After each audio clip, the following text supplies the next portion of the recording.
जय श्री राम। जय गुरुदेव। सत साहेब। राधे राधे। जय फलारी बाबा की जय। परमानंद महाराज की जय।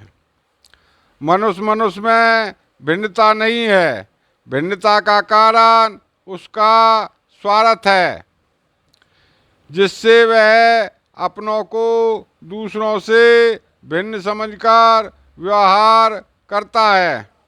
इसी से मनुष्य मनुष्य में भेद पैदा होता है। मन को समझकर ही उसके कार्यों को समझा जा सकता है। इसी से समाज पैदा होती है। जीवात्मा और परमात्मा एक ही हैं। जब जीव भाव की अज्ञानता मिट जाती है तो परमात्मा ही शेष रहता है। भ्रांतिवश ही दोनों अलग भासते हैं। सृष्टि का सत्य एक ही है, जिसे परम सत्य कहते हैं। यह सृष्टि उसका एक रूप मात्र है, जो पूर्ण सत्य नहीं है। इसे बुद्ध ने सापेक्ष सत्य कहा है। उस परम सत्य को न शास्त्रों से जाना जा सकता है, न प्रवचनों से, न उपदेशों से। ये सभी शास्त्र शब्द जाल मात्र हैं, जिसमें उलझकर कोई भी सही निर्णय पर नहीं पहुंच सकता, न उस परम तत्व का ज्ञान हो सकता है। उसके ज्ञान की विधि मन के पार जाना है। वास्तव में सत्य तो एक ही होता है, दो सत्य नहीं होते।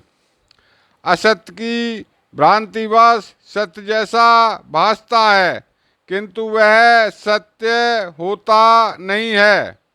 इसलिए सापेक्ष सत्य अथवा व्यवहारिक सत्य जैसी कोई वस्तु नहीं होती। उसे मिथ्या कहा जाता है या उसे असत्य कहते हैं।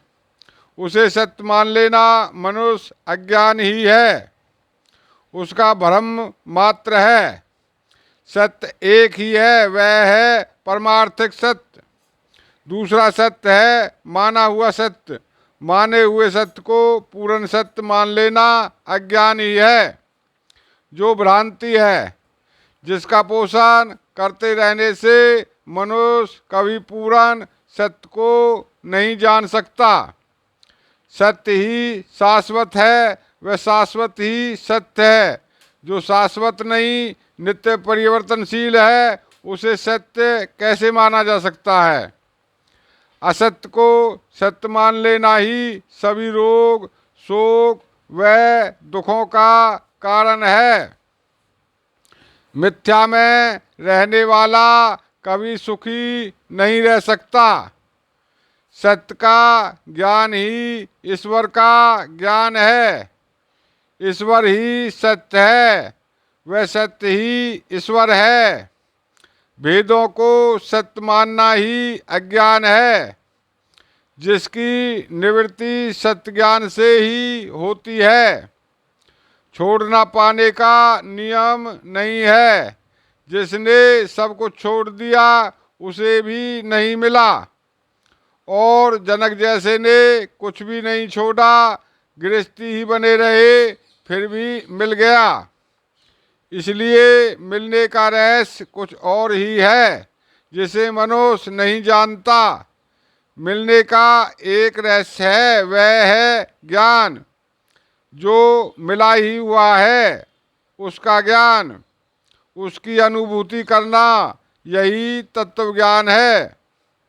ज्ञान और क्रिया के मध्य की स्थिति को इच्छा शक्ति के नाम से जाना जाता है। ज्ञान का लाभ तभी मिलता है जब उसे क्रिया के रूप में परिणत किया जाए। क्रिया रूप में करने के लिए सर्वप्रथम इच्छा शक्ति का जागरण आवश्यक है।